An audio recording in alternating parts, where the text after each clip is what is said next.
unaccompanied minors The other things crossing will come over the up. border. There is. Either the House or the Senate to get back. All righty. Afternoon, everybody. Happy Friday. I thought I'd take some questions, but first, let me say a few words about the economy. This morning, we learned that our economy created over 200,000 new jobs in July. That's on top of about 300,000 new jobs in June. So we are now in a 6-month streak with at least 200,000 new jobs each month. That's the first time that has happened since 1997. Over the past year, we've added more jobs than any year since 2006. And all told, our businesses have created 9.9 million new jobs over the past 53 months. That's the longest streak of private sector job creation in our history. And as we saw on Wednesday, the economy grew at a strong pace in the spring. Companies are investing, consumers are spending, American manufacturing, energy, technology, autos, all are booming. And thanks to the decisions that we've made and the grit and resilience of the American people, we've recovered faster and come farther from the recession than almost any other advanced country on earth. So the good news is the economy clearly is getting stronger. Things are getting better. Our engines are revving a little bit louder. And the decisions that we make right now can sustain and keep that growth and momentum going. Unfortunately, there are a series of steps that we could be taking to maintain momentum and perhaps even accelerate it. There are steps that we could be taking that would result in more job growth, higher wages, higher incomes, more relief for middle-class families. And so far, at least, in Congress, we have not seen them willing or able to take those steps.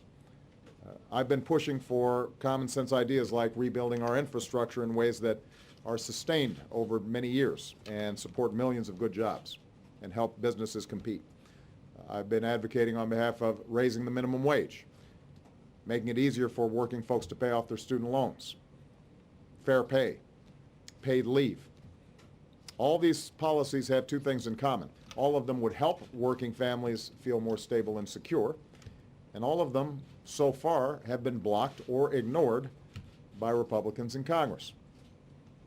That's why my administration keeps taking whatever actions we can take on our own to help working families. Now, it's good that Congress was able to pass legislation to strengthen the VA, and I want to thank the chairman and ranking members who were involved in that.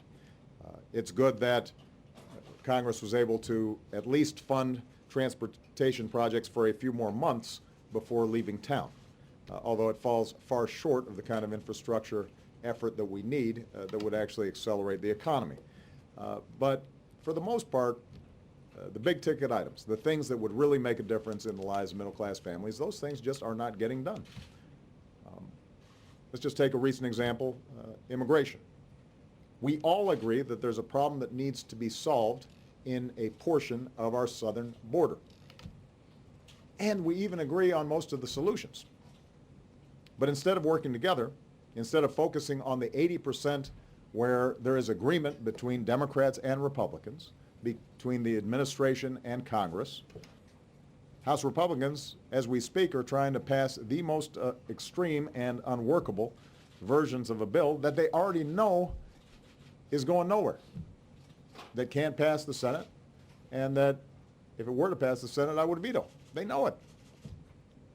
They're not even trying to actually solve the problem. This is a message bill that they couldn't quite pull off yesterday, so they made it a little more extreme, so maybe they can pass it today, just so they can check a box before they're leaving town for a month.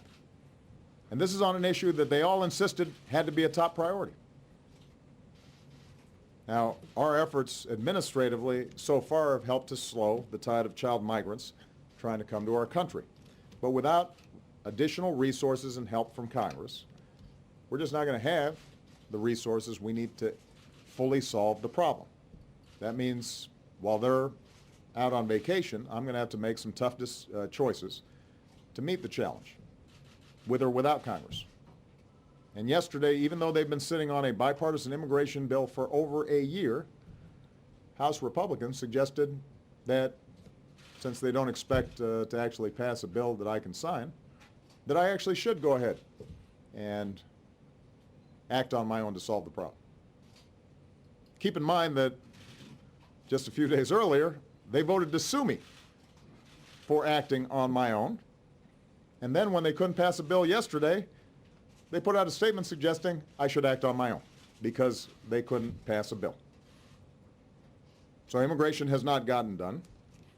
A student loan bill that would help folks who have student loan debt consolidate and refinance at lower rates, that didn't pass.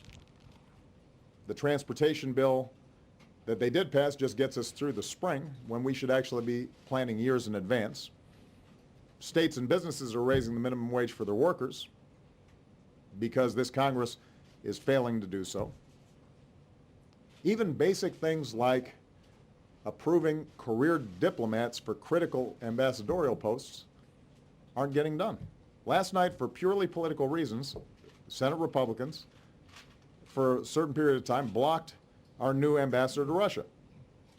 It raised such an uproar that finally they went ahead and let our Russian ambassador pass at a time when we are dealing every day with the crisis in Ukraine.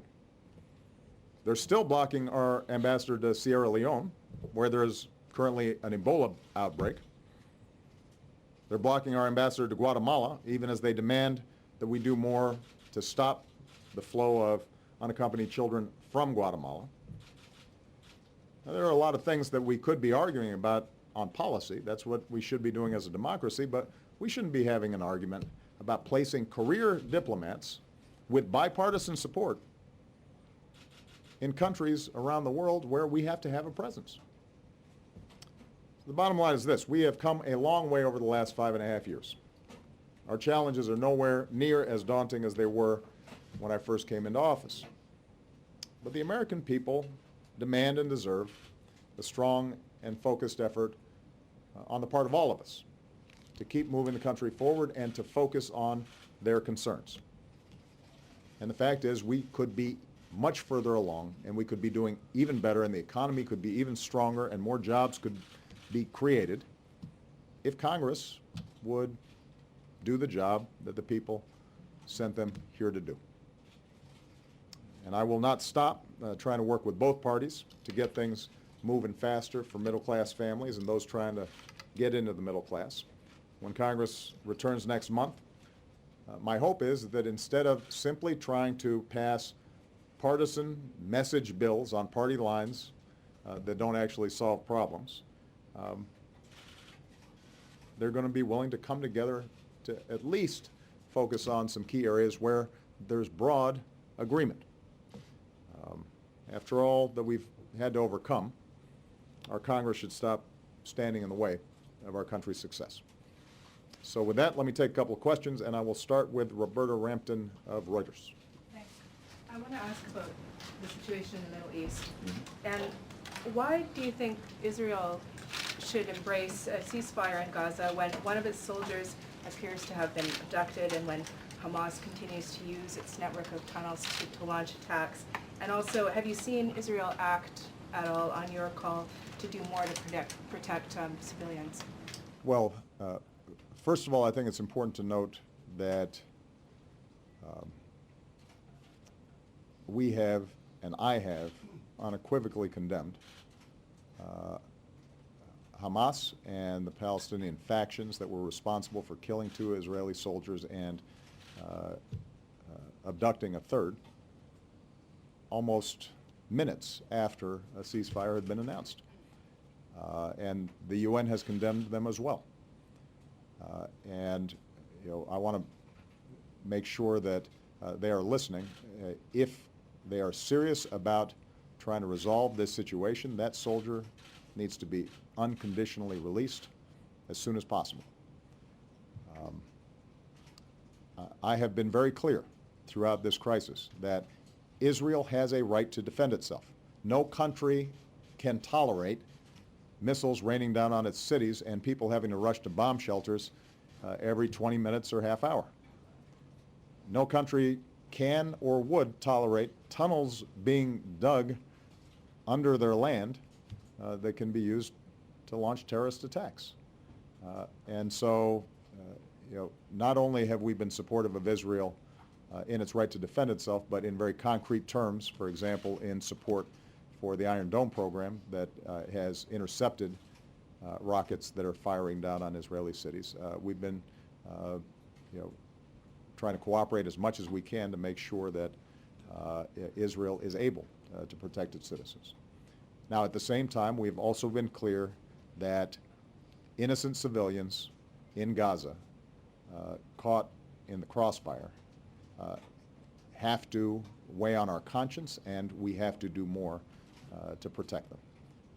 A ceasefire was one way in which we could stop the killing,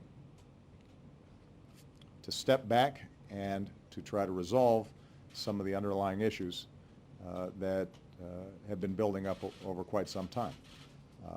Israel committed to that 72-hour ceasefire, and it was violated. And trying to put that back together is going to be challenging, but we will continue to make those efforts. And let me take this opportunity, by the way, to give Secretary John Kerry credit.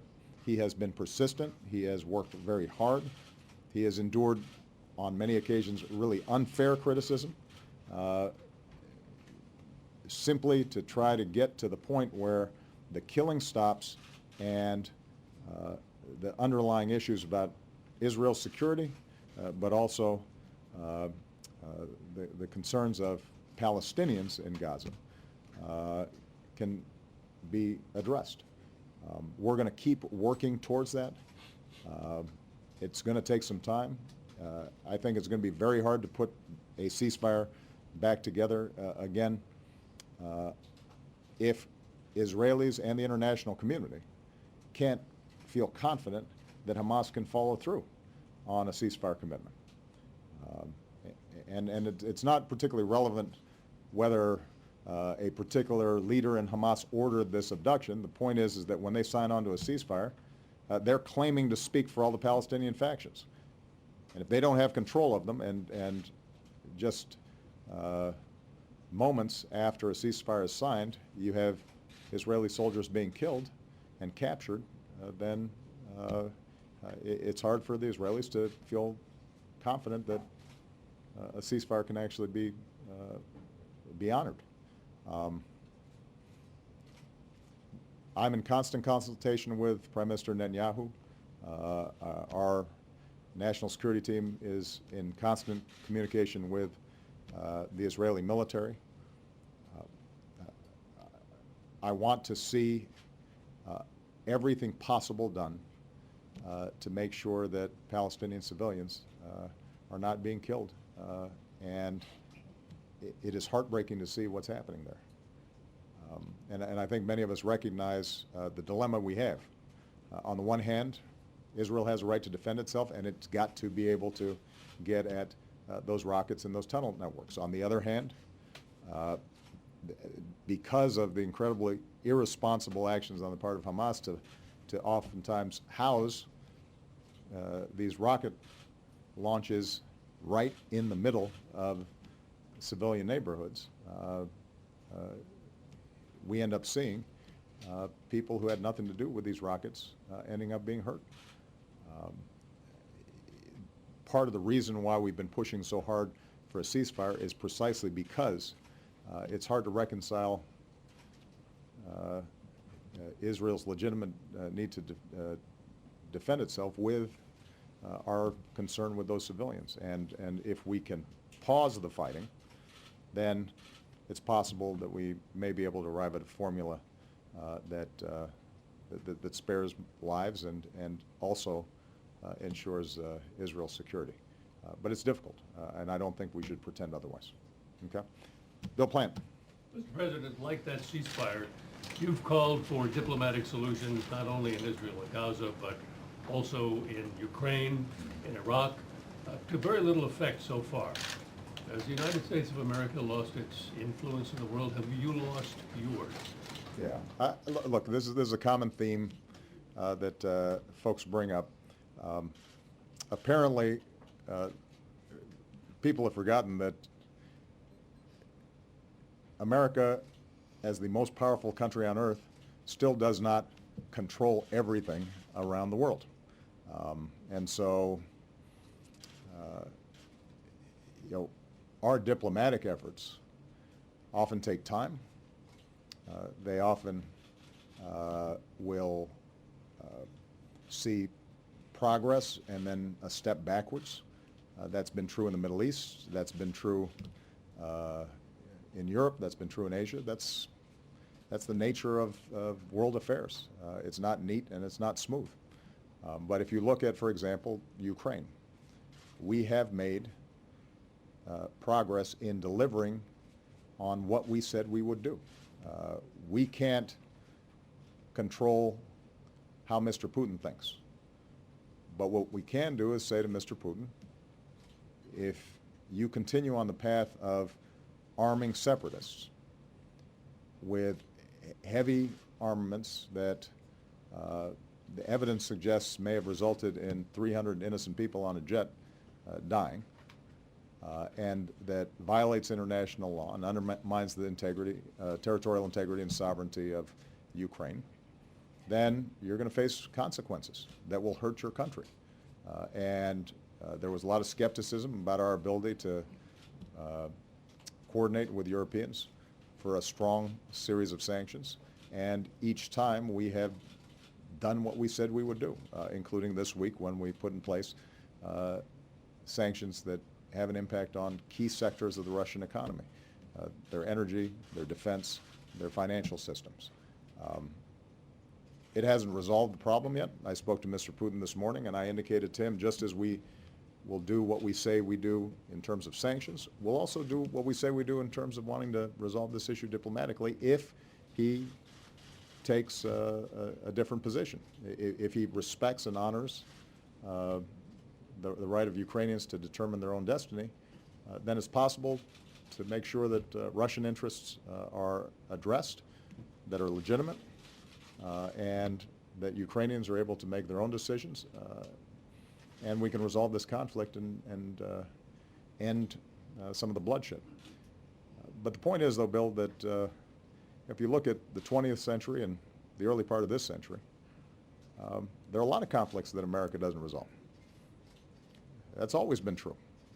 That doesn't mean we stop trying. And it's not a measure of American influence on any given day or at any given moment that there are conflicts around the world that are difficult. Conflict in Northern Ireland raged for a very, very long time until finally something broke where the parties decided that it wasn't worth killing each other. The Palestinian-Israeli conflict's been going on even longer than you've been reporting. I don't think at any point was there a suggestion somehow that America didn't have influence just because we weren't able to finalize a Israeli-Palestinian peace deal. You will recall that situations like Kosovo and Bosnia raged on for quite some time, and there was a lot more death and bloodshed than there has been so far in the Ukrainian situation before it ultimately did get resolved. And so I recognize with so many different issues popping up around the world, sometimes it may seem as if this is an aberration or it's unusual. But the truth of the matter is that there's a big world out there, and that as indispensable as we are to try to lead it, there's still going to be tragedies out there, and there are going to be conflicts, and our job is to just make sure that we continue to project what's right, what's just, and that we're building coalitions of like-minded countries and partners in order to advance not only our core security interests, but also the interests of the world as a whole. You think you could have done more? On which one? On any of them? Well, look, I think, Bill, the nature of being president is that you're always asking yourself, what more can you do?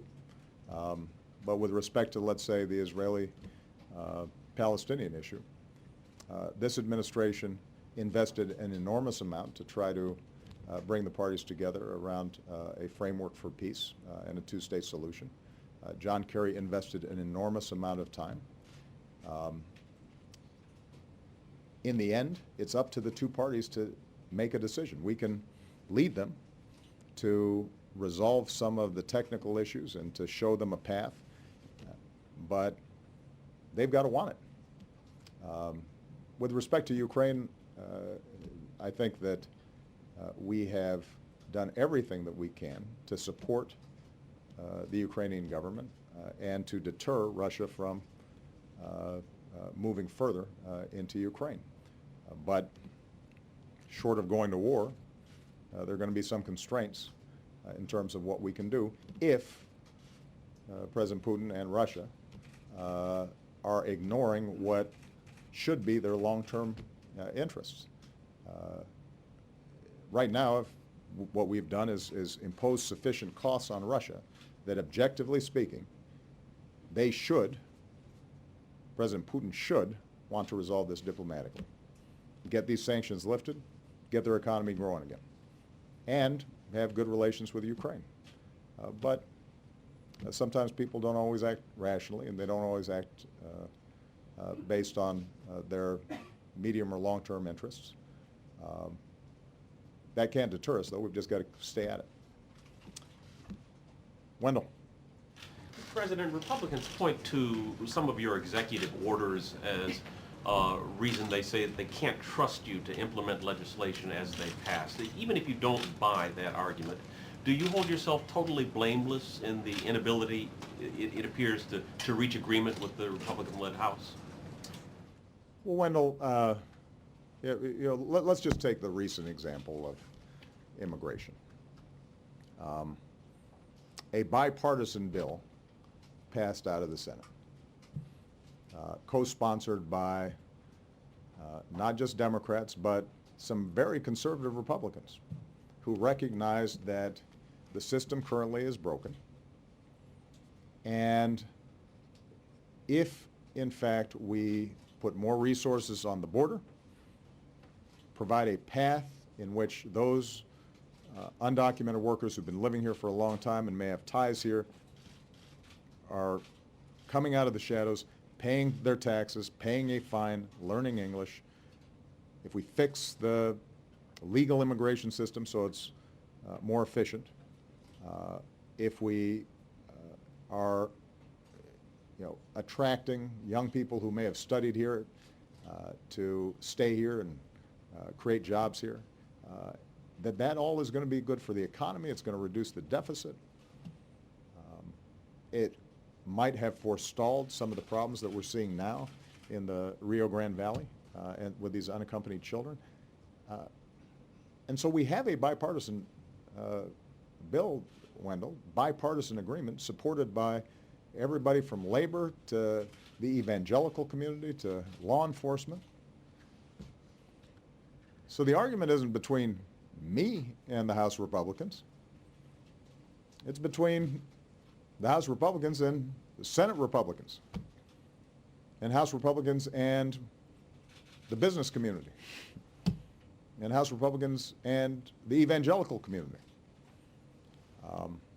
I'm just one of the people they seem to disagree with on this issue. So that's on the comprehensive bill. So now we have a short-term crisis with respect to the Rio Grande Valley. They say we need more resources. We need tougher border security in this area where these unaccompanied children are showing up. We agree. So we put forward a supplemental to give us the additional resources and funding to do exactly what they say we should be doing. And they can't pass the bill. They can't even pass their own version of the bill. So that's not a disagreement between me and the House Republicans. That's a disagreement between the House Republicans and the House Republicans.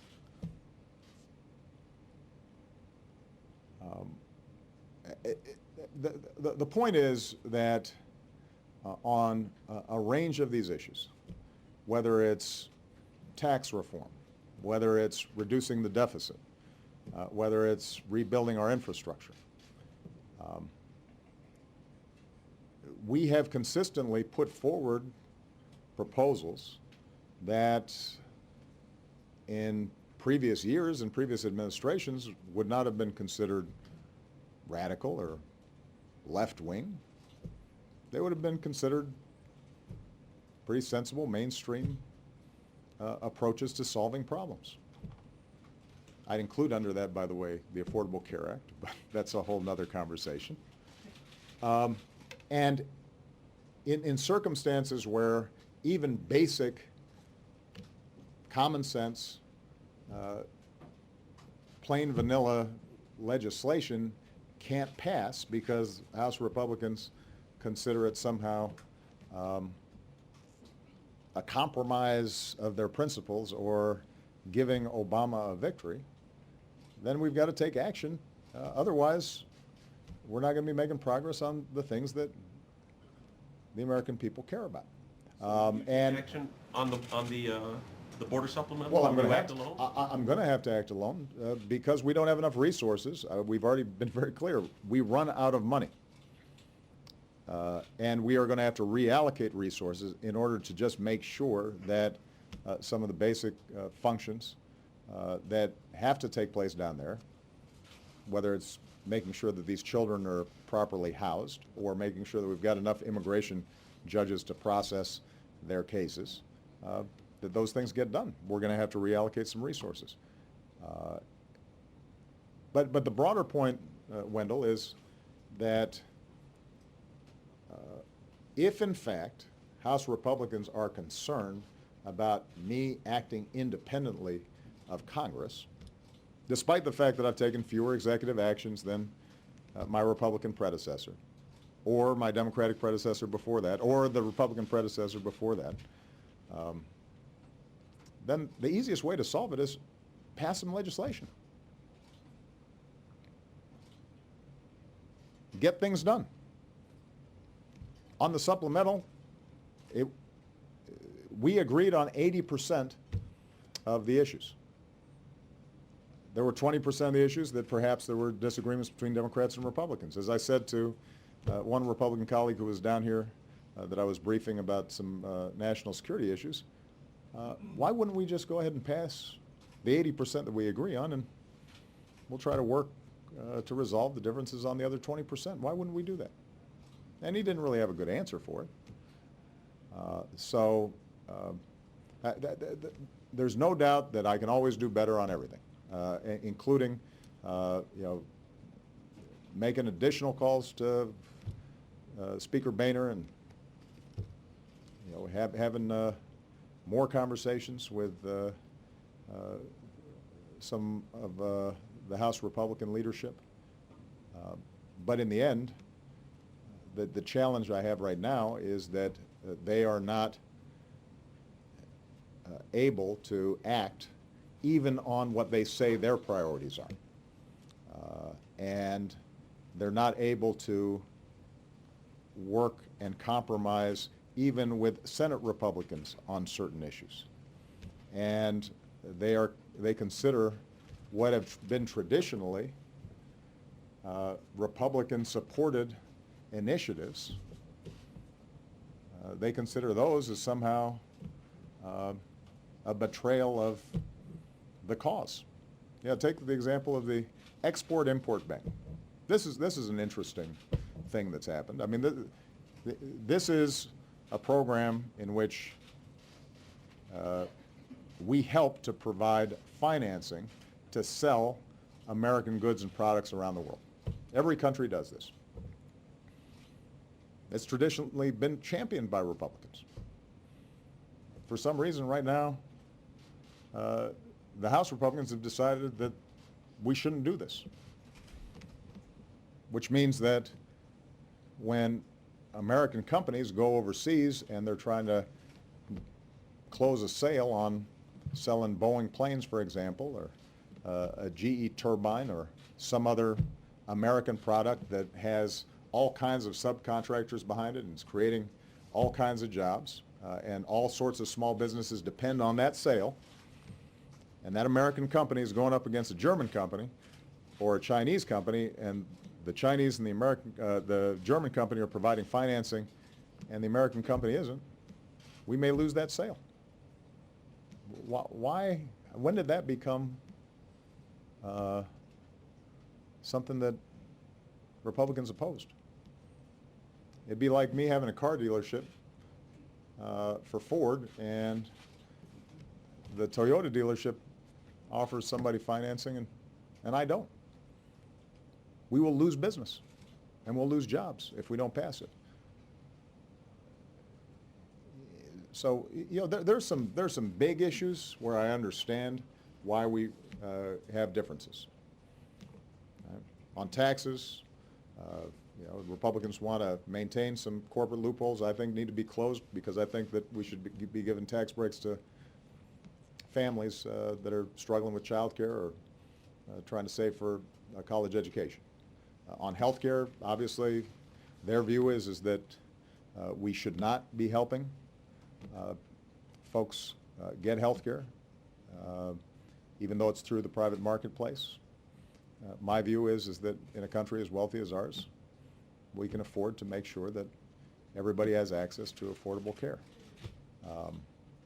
Those are legitimate policy arguments. But getting our ambassadors confirmed, these are career diplomats, not political types.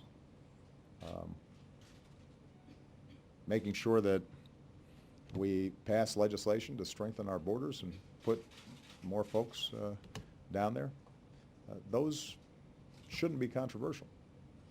And I think you'd be hard pressed to find an example of where I wouldn't welcome some reasonable efforts to actually get a bill passed out of Congress that I could sign. Last question, Michelle Kaczynski. Thank you. You made the point that in certain difficult conflicts in the past, both sides had to reach a point where they were tired of the bloodshed. Do you think that we are actually far from that point right now? And is it realistic to try to broker a ceasefire right now when there's still tunnel operations allowed to continue? Is that going to cause a change of approach from this point forward? Well, keep in mind that the ceasefire that had been agreed to would have given Israel the capability to continue to dismantle these tunnel networks. But the Israelis can dismantle these tunnel networks without going into major population centers in Gaza. So I think the Israelis are entirely right that these tunnel networks need to be dismantled. There is a way of doing that while still reducing the bloodshed.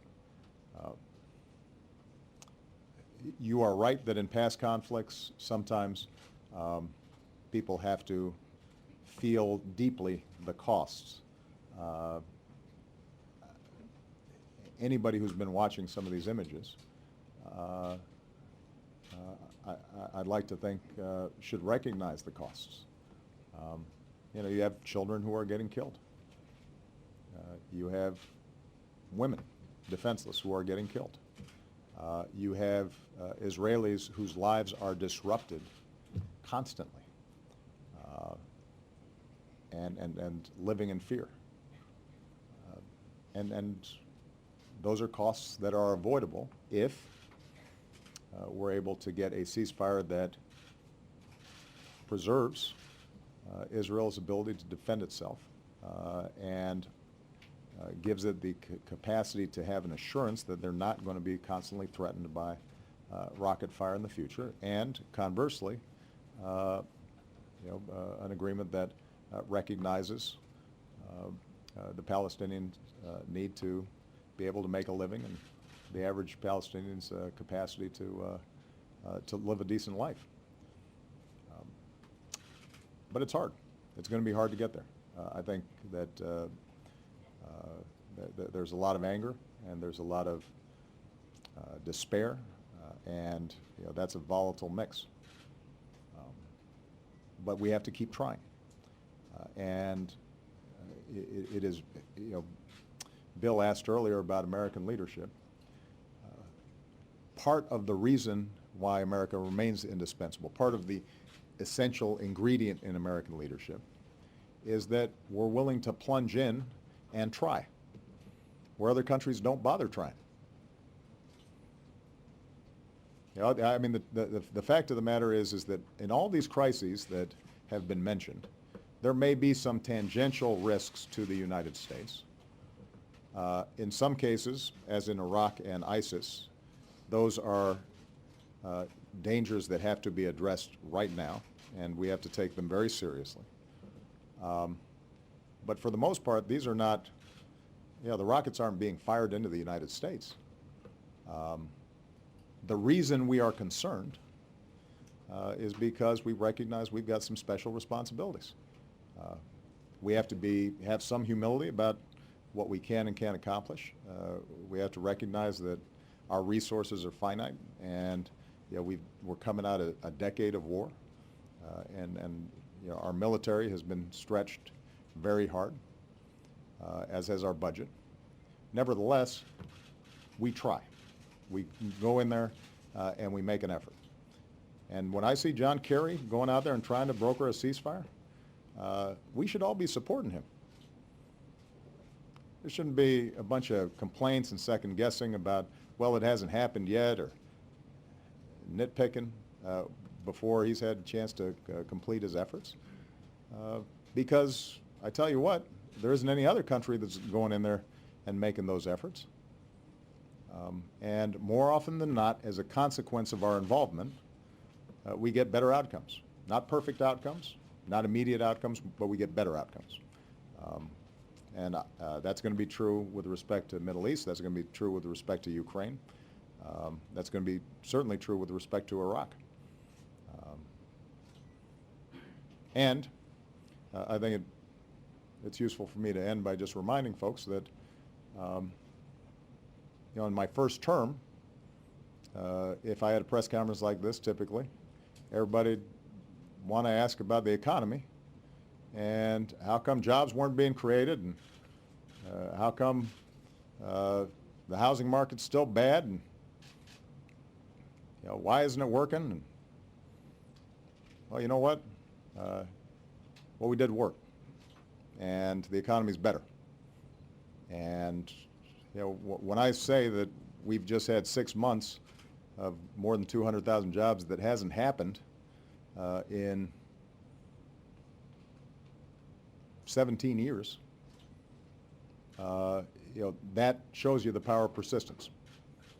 It shows you that if you stay at it, eventually we make some progress. All right?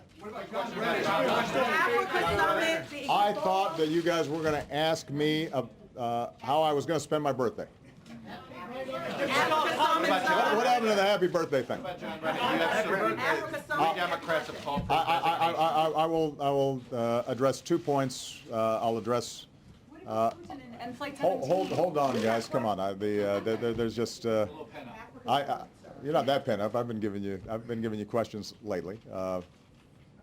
On Brennan and the CIA, the RDI report has been transmitted. The declassified version that will be released at the pleasure of the Senate committee. I have full confidence in John Brennan. I think he has acknowledged and directly apologized to Senator Feinstein that CIA personnel did not properly handle an investigation as to how certain documents that were not authorized to be released to the Senate staff got somehow into the hands of the Senate staff. And it's clear from the IG report that some very poor judgment was shown in terms of how that was handled. Keep in mind, though, that John Brennan was the person who called for the IG report. And he's already stood up a task force to make sure that lessons are learned and mistakes are resolved. With respect to the larger point of the RDI report itself,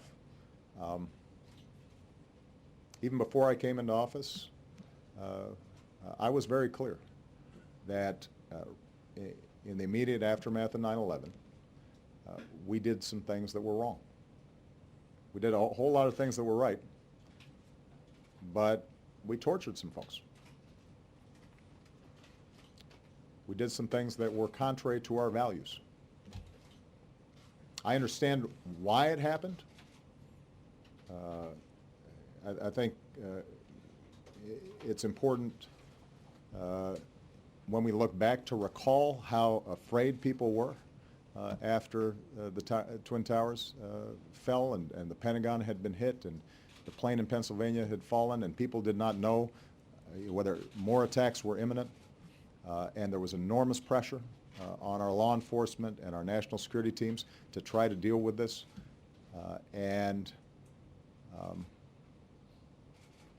It's important for us not to feel too sanctimonious in retrospect about the tough job that those folks had. And a lot of those folks were working hard under enormous pressure and are real patriots. But having said all that, we did some things that were wrong.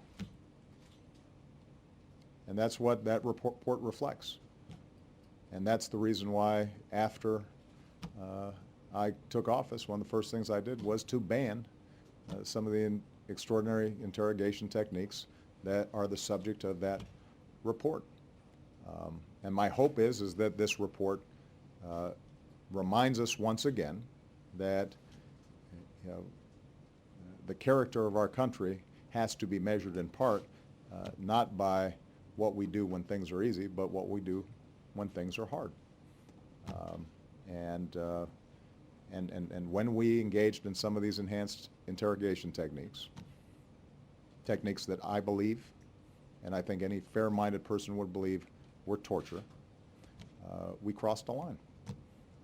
And that needs to be needs to be understood and accepted. And we have to, as a country, take responsibility for that, so that hopefully we don't do it again in the future. Now, I gave you a question. So the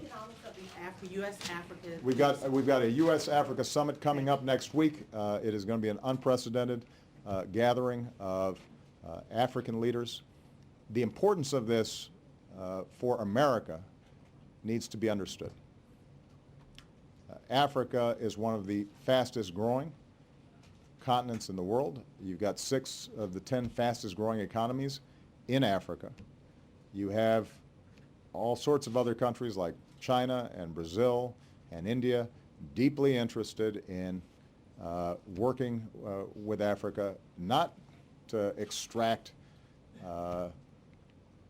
natural resources alone, which traditionally has been the relationship between Africa and the rest of the world, but now because Africa is growing and you've got thriving markets and you've got entrepreneurs and extraordinary talent among the people there.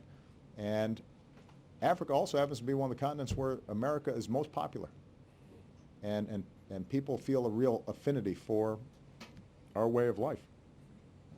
And we've made enormous progress over the last several years in not just providing traditional aid to Africa, helping countries that are suffering from malnutrition or helping countries that are suffering from AIDS, but rather partnering and thinking about how can we trade more and how can we do business together. And that's the kind of relationship that Africa is looking for. And I've had conversations over the last several months with U.S. businesses, some of the biggest U.S. businesses in the world, and they say, Africa, that's one of our top priorities. We want to do business with those folks. And we think that we can create U.S. jobs and send U.S. exports to Africa, but we've got to be engaged, and so this gives us a chance to do that. It also gives us a chance to talk to Africa about security issues, because as we've seen, terrorist networks try to find places where governance is weak and security structures are weak, and if we want to keep ourselves safe over the long term, then one of the things that we can do is make sure that we are partnering with some countries that really have pretty effective security forces and have been deploying themselves in peacekeeping and conflict resolution efforts in Africa.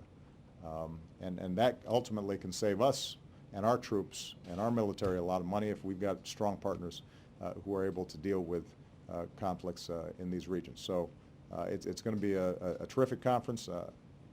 I won't lie to you, traffic will be bad here in Washington. I know that everybody's been warned about that, but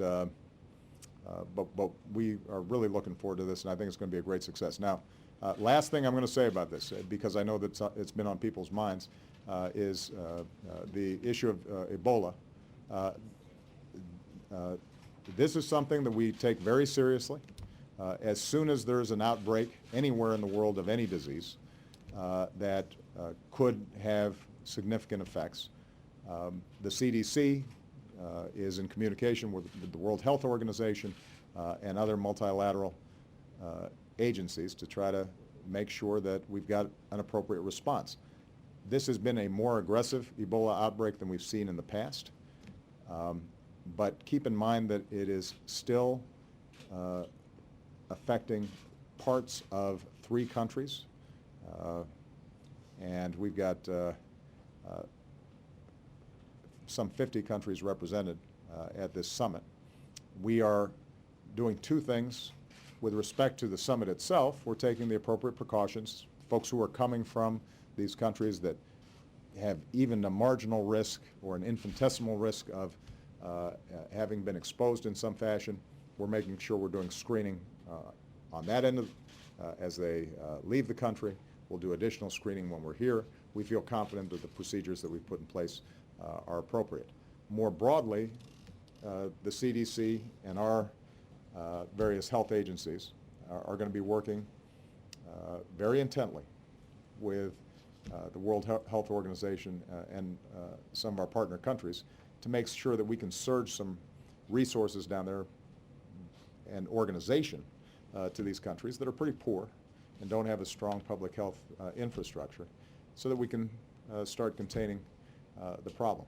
Keep in mind that Ebola is not something that is easily transmitted. That's why generally outbreaks dissipate. But the key is identifying, quarantining, isolating those who contract it, and making sure that practices are in place that avoid transmission. And it can be done, but it's got to be done in an organized, systematic way, and that means that we're going to have to help these countries accomplish that. All right? Okay, there you go, April. That's what I was talking about. Somebody finally wished me happy birthday. Although it is until Monday. You're right. You're right. Thank you. Thank you so much. All right, guys.